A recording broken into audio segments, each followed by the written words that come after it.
Asima, can you help me go to the supermarket to buy some vegetables? Sure, Mom.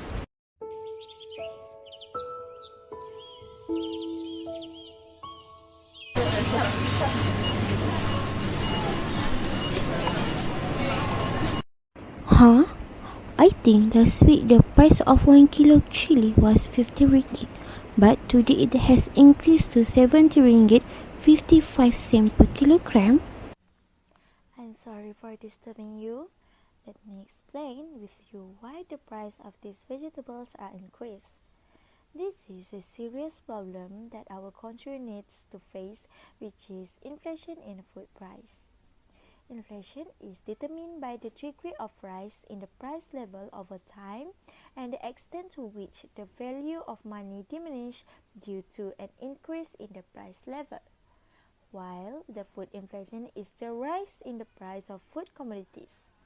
It is important to understand the reason behind the inflation in the food price since impact not only the financial stability of individual households but also the country as a whole. So, what caused food price inflation in Malaysia? For your information, food price inflation in Malaysia is driven by several factors with both supply and demand sides. The example from the supply side that causes this inflation is rising production costs. These include costs for necessary inputs such as seeds, herbicide, and fertilizers have been going up. Farmers frequently transfer the greater expenses of this input to customers. Another factor is currency fluctuation, which are from the supply side as well.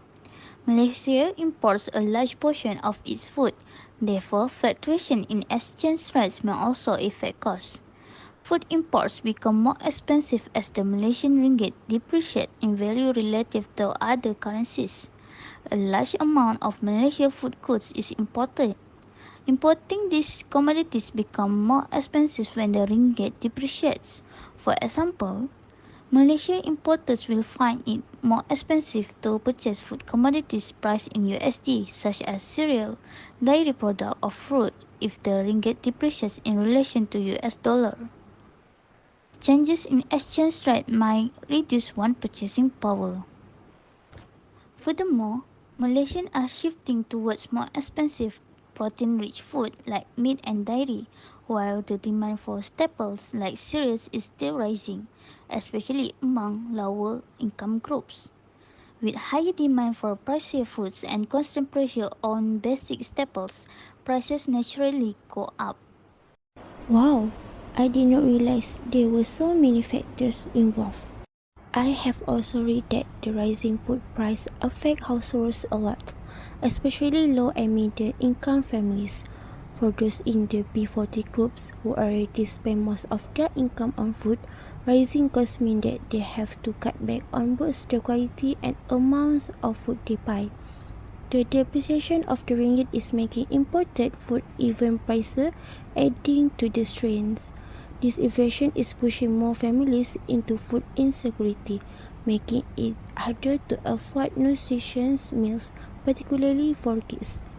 The government is trying to help with social safety nets, food subsidies, and stabilizing essentials goods to ease the burden on those who need it most. In conclusion, increased production costs, exchange rate volatility, and higher demand for pricier foods all play a part in driving up food price. which directly impact households by making budgets more difficult, decreasing purchasing power, and rising stress levels related to money. These variables also affect general economic well-being and consumption habits. In closing, being aware of the factors that contribute to the inflation of food price enable us to fight for policies that promote economic stability and make wiser financial decisions. We may better manage the intricacies of food pricing and work toward a more balanced financial future by remaining aware of these aspects.